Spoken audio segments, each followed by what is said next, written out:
supportive family. None of them came today. It's a Thursday. Centrelink came in there at the pub.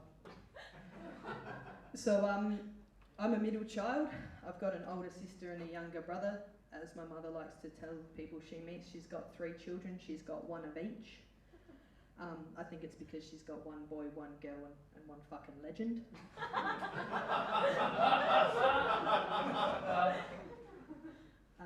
My sister once said to me, "It's a good thing that you're a lesbian. You know, you kind of pull the look off. It looks good on you. You'd look really fucking weird if you did try to be a real girl." That was supportive. So look, I honestly, being a lesbian, I don't know much about the boyness. I learned what circumcision was the other day.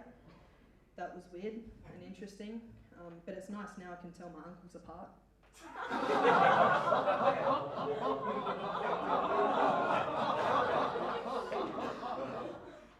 Yeah. You might have gotten up there and said something a bit questionable and... Yeah, most weeks. Yeah. Yeah. No, yeah, there's some people that are socially and mentally unhinged. You know, you don't really find that out until they're already signed up. You know, sometimes you find out beforehand, like they're talking to you outside the venue and you're like, oh, this is going to be a train wreck, and it is. And then, yeah, some people get up and they'll do just really bad comedy, or some people will do something that's just really off taste. And yeah, you wish you could take it back, but it rolls on. So how was it to work here, when you worked here for about 10 years, you said before? Yeah, how 10 was years. That? It was great. Did you perform? Well, I was managing the place and performing. So working here was subsidising not making money in comedy. So yeah, 12 and a half years as a comic, and then I was here for 10 years of that. So what made you want to get into comedy? Not wanting to work a real job. The fear of working 9 to 5. Has it been what you thought it would be?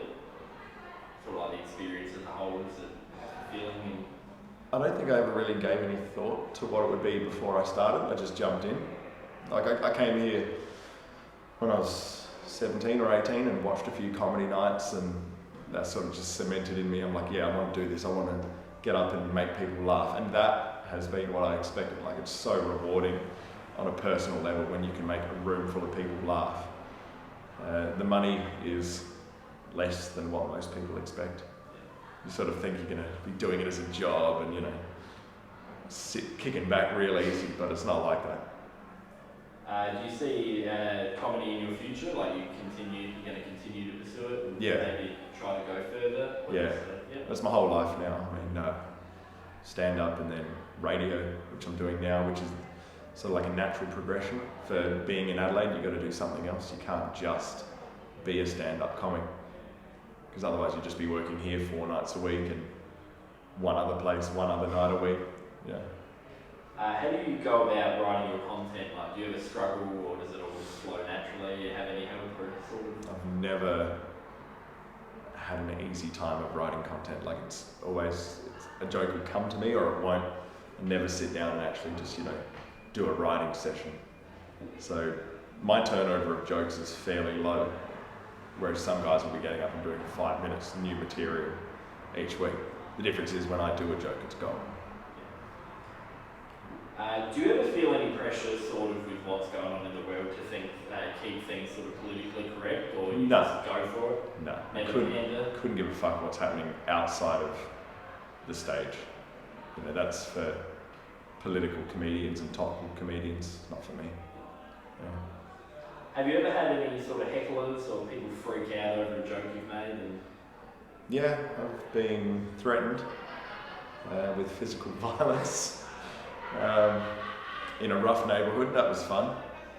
It was probably the most severe reaction. You can get in fights on stage verbally, but actually being confronted outside the gig is next level. Has anyone seen Groundhog Day before? Yeah. So my father-in-law, he loves Ghostbusters 1 and 2. So I got him the Bill Murray triple pack, which is Bill Murray's best. Ghostbusters 1, 2, Groundhog Day. Right, so we're watching Groundhog Day. I thought you are going to fucking love this. If you love Ghostbusters 1, brilliant. If you love Ghostbusters 2, fuck, you are going to love Groundhog Day, right? So we put him in, and he's getting just a little grumpy, and then he's getting grumpier, and then grumpier. I thought, fuck, or more German, more German. What the fuck's going on? And he goes, and then he starts slamming his beer on the ground. He goes, I do not know who's doing it, but who the fuck keeps rewinding it? Get into comedy. Well, I actually started doing acting, and so I actually really wanted to get into radio as a breakfast announcer.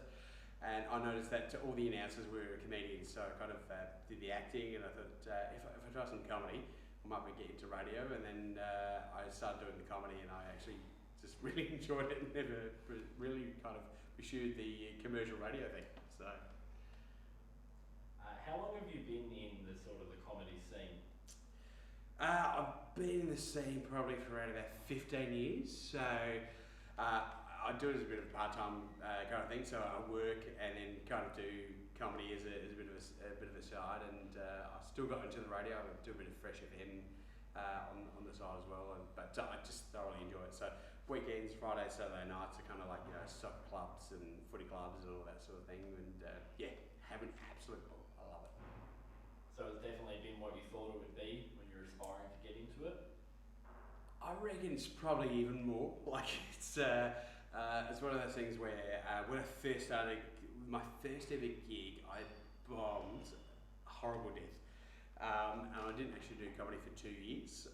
But for 2 years, I actually went to Adelaide Comedy when it first ever started out, and just went there religiously every Tuesday night when I was at PJ O'Brien's. And then eventually they go, hey look, you should get up there and do some stuff. And then my first 5 minutes, I think I had 3 minutes worth of material that went well, and then from then on, just never looked back.